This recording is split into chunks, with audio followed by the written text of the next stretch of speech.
Good morning, Donny Walker. Happy Thanksgiving to all U.S. folk out there. Have a great day. Eat some turkey, some mashed potatoes, yams, Brussels sprouts, eh? Everyone loves those. Not. Actually, Brussels sprouts are good if you cook them the right way. You kind of like roast them with like some brown sugar or something, you know, and get them all crispy, and the brown sugar kind of makes them taste real good, glazes them up. Just a little cooking tip from Donny Walker. Oh, so it's Thursday. Yeah. Just finishing up a 390. I used one.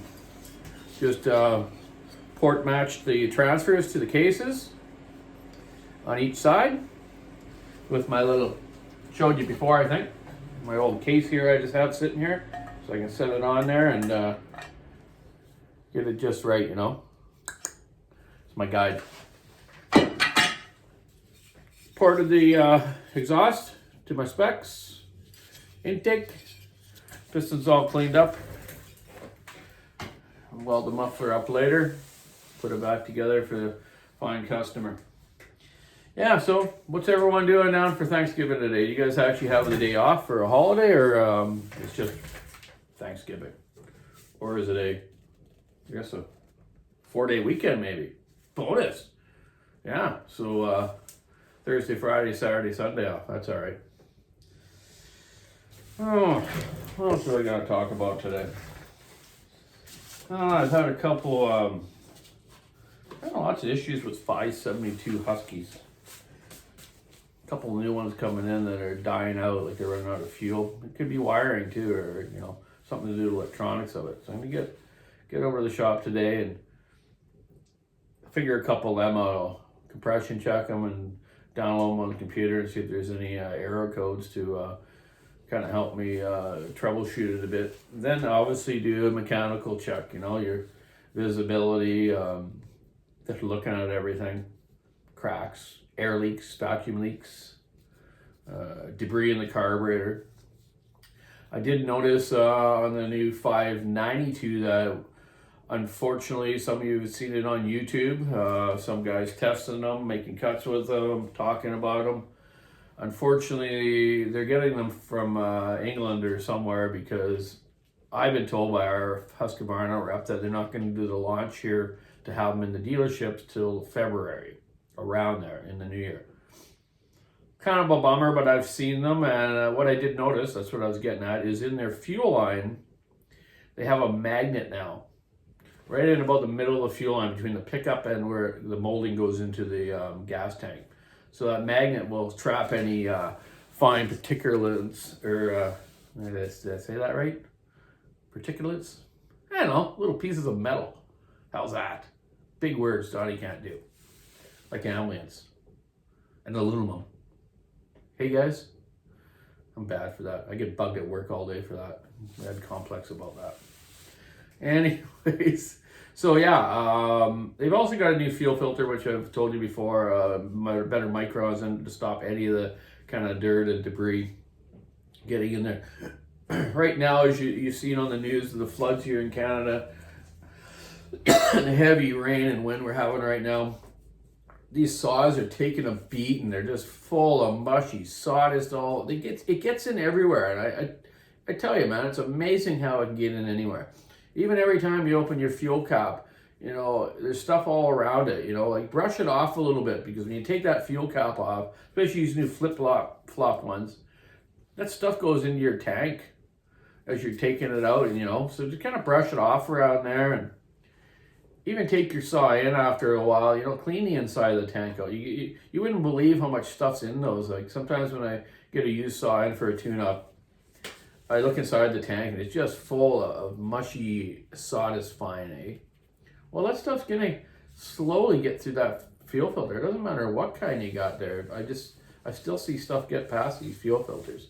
They're not 100% bulletproof, you know. So yeah, that's, you know, back to maintenance, right?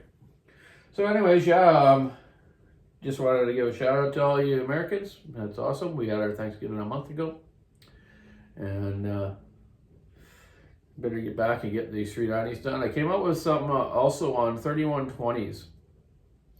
3120s, you really got to watch them these days. You know, on cutoff saws, the way they get lubricant to their clutch bearings, because you got no chain oil getting running down into your clutch bearing to keep it lubricated. So the way they get the lubricant into the clutch bearing, I'll show you right here on a. This ain't the exact crank, but you'll get the idea. The way it works is, here's the end of the crank. Normally on a 390, 395, older saws, they got a little hole in here. And as you grease through the end of the crankshaft with your tip greaser or a little grease gun, which no one does. How many fallers out there? How many loggers? Let's do a little test here. Tell me how many of you guys have greased the end of that crank each month or something.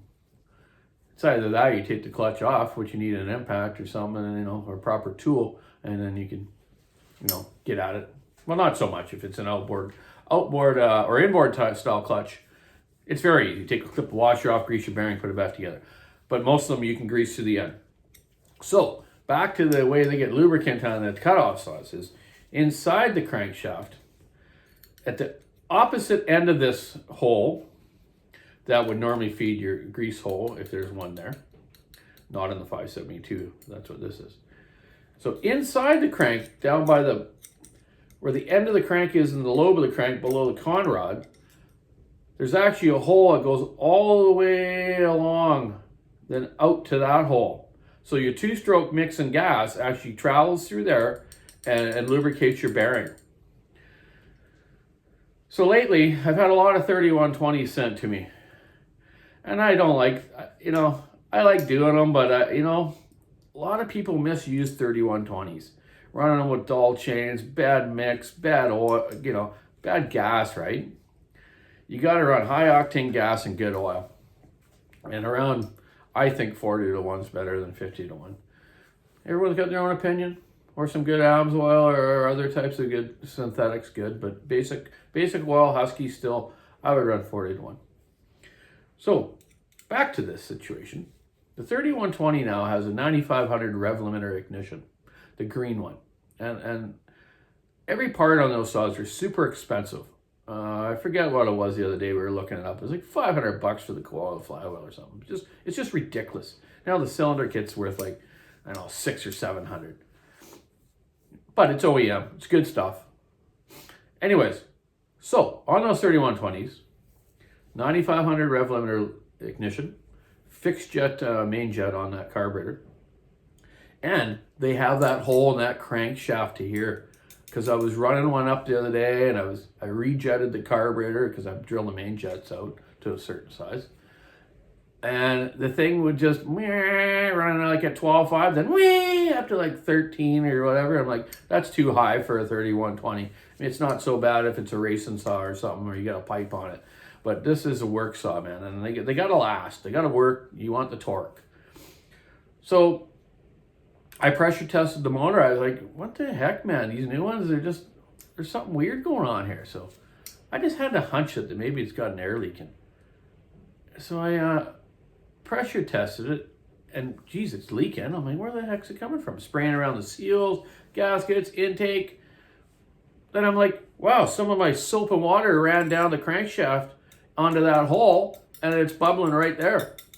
They got the friggin' thing drilled out.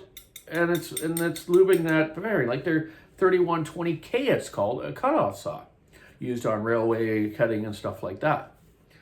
So I'm like, oh my goodness, how am I going to fix that?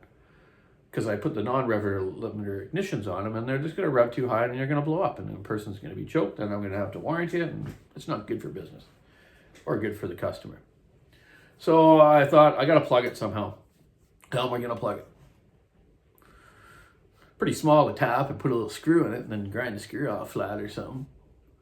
So I got researching a little bit, and they actually, on some of the models of the cutoff saws, they actually have a check valve in there So it'll fluid will come out that way, but it won't go back in. Well, I don't totally agree with that. I think that thing can mess up. So I basically mixed up some JB Weld, put it in that hole, kept pushing it down in that hole, pushing it a whole bunch of times, man. And let it set up overnight. It's not the quick setting JB Weld. It's like the 24-hour stuff. So the one saw that I tried, ran it stock, ran it with that ignition, did all these changes. I spent a lot of time on it. So plugging that hole did the job. So if you are messing around with 3120s and you're going to change ignitions and modify them up to cut for speed cutting or anything, block that hole. It's going to cost you some money. I just hope it works out. So the ones I've done now, I put the non-rev ignitions on them, ported them, and jetted the carb just right. And it's weird. I went on to Husky's site yesterday, and the darn main jets aren't available anymore. It says call for options. So today I'm going to call for options and say, hey, what the heck? You can't tell me you can't get those main jets from Walbro, which makes the carburetor. Like, come on. And I didn't notice actually it was main jets in the package. I had one left yesterday. It said made in Mexico. So that still doesn't matter. They got to be able to get them. That's just ridiculous that you can't buy the part for it. Because I made the mistake of drilling some too big and the things just run too rich. So I came up with a magic number that worked for me with the non-rev ignition, and the saws are doing about 12.2 to 12.5. And I thought, okay, that's perfect. And it's not so irritating with that 9500 ignition hammering like that, you know. When you're in the wood hard, it's not so bad with a long bar, but you're cutting with milling or whatever with a shorter bar, 36, 42 inch. It's just nice to have a little bit more RPM. But with that said, I'll say it again, keep your maintenance up, keep that filter clean, good gas and oil, sharp chain. Happy Thanksgiving, USA. Keep your saw in the wood, stay dry, have a great day.